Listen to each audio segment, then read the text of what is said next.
One day, I was just lying in bed, waiting for my sister Maria to come back home from the protest. She was protesting for rights, as we were living in a communist country, Nicaragua. I started getting really tired, so I decided to get up and say goodnight to my parents and siblings. I couldn't wait any longer for Maria. I walked over to my parents and hopped in their beds. They then started complaining because of that. I said to them, "Calm down, it's not like you guys are super old yet." They stayed silent.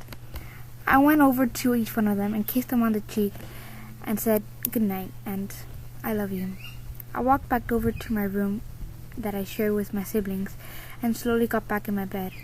I was quite scared that night, as I didn't have a good feeling, and I think my dog agreed, because he was barking a lot. I tried falling asleep, but I couldn't, so I started counting sheep, as my mother had taught me to do when I couldn't fall asleep. I started counting. 1, 2, 3, 4, 5. I got to 100 and fell asleep. I was not worried about Maria, because she had been in many protests before, and she was also much older than me. I was in the midst of my slumber. I felt a little shaking.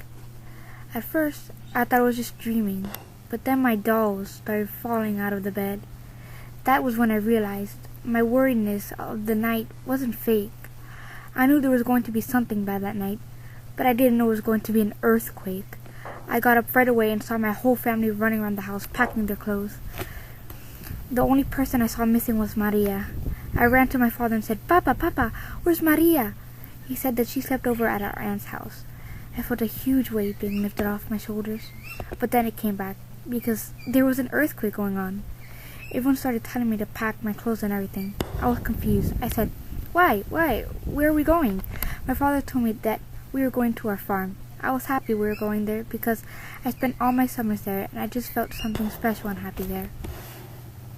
I packed as fast as I could.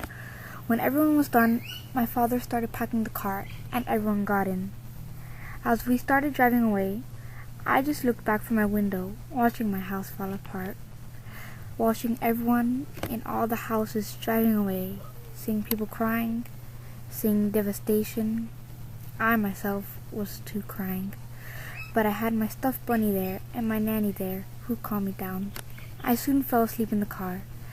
I woke up with my nanny tapping my shoulder and my bunny right in my arms.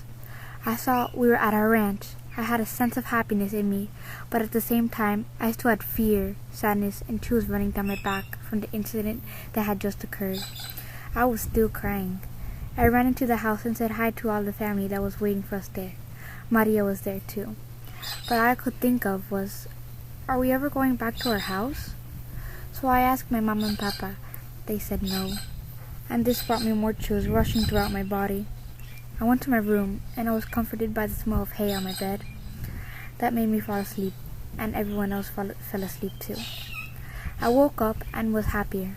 I spent the whole day with my dad milking the cows, drinking fresh milk with pinolio, a typical Nicaraguan powder that you added with milk to make a delicious drink.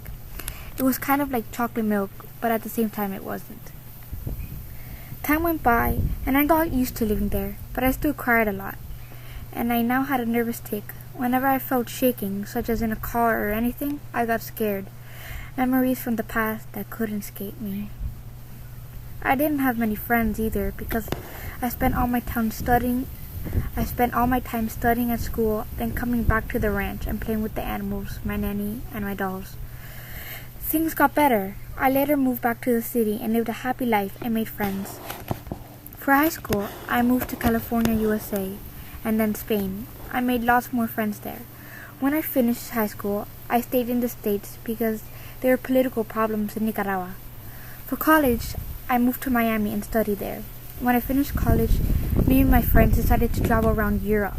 I went to Paris. I got a boyfriend too, and a job. Life was better. And when I look back on this experience, I realized it didn't ruin my life. It made my life so much better because I am now stronger. The end. Hope you guys liked it.